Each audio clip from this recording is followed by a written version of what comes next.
ना होगा, और अगर सब मिलकर कोशिश करें तो रास्ता निकल सकता है। राजू के चेहरे पर एक उम्मीद की किरण जागती है।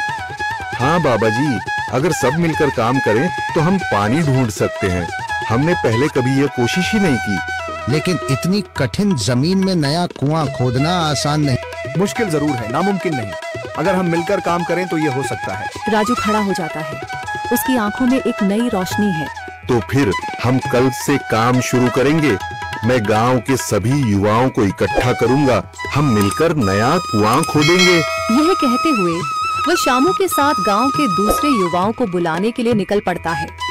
कहीं दूर से गरज की हल्की सी आवाज आती है, जैसे आकाश ने उनकी उम्मीदों की गवाही दे दी हो।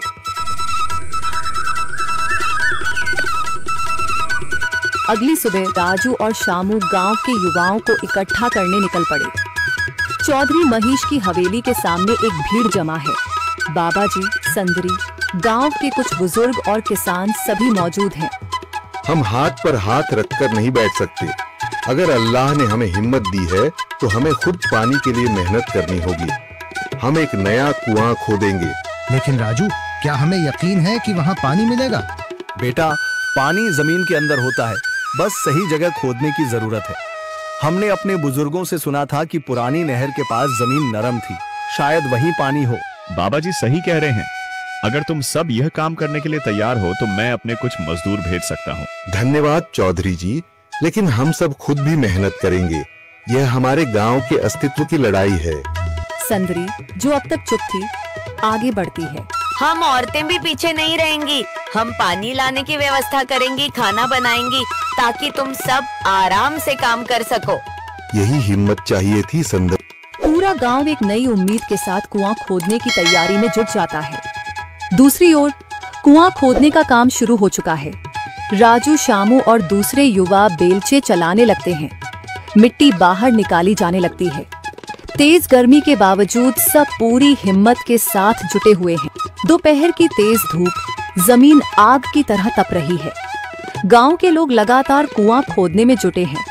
हाथ छिलने लगे हैं, माथे से पसीना बह रहा है, मगर किसी ने हार नहीं मानी। महिलाएं पानी और सत्तू लेकर आती हैं ताकि पुरुषों को कुछ राहत मिले। हमें और गहराई तक जाना होगा।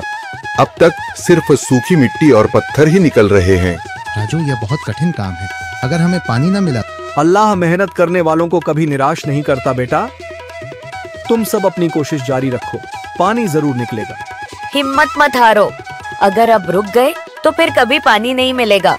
सभी फिर से जोश में आकर काम में जुट जाते हैं, मगर सूरज की तपिश बढ़ती जा रही है और कई लोगों की सांसें तेज चलने लगती हैं।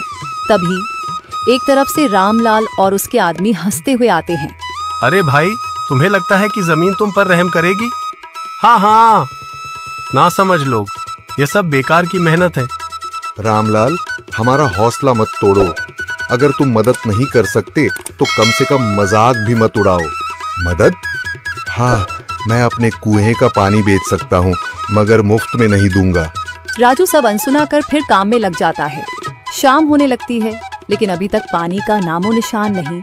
कुछ लोग मायूस होकर पीछे हटने लगते हैं। राजू, शायद रामलाल सही कह रहा है, यह सब बेकार है।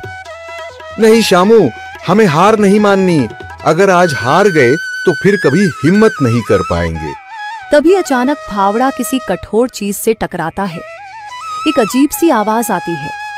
राजू चौंक कर देखता है और जल्दी जल्दी मिट्टी हटाने लगता है। अचानक एक ठंडी लहर महसूस होती है। सभी लोग दौड़कर आते हैं। जैसे जैसे मिट्टी हटती है, नीचे से गीली जमीन नजर आने लगती है। सब हैरान रह जाते हैं। सुभान अल्लाह, मैंने कहा था ना, अल्लाह हमारी मेहनत को जाया नहीं करेगा। राजू और बाकी सभी जोर लगाते हैं।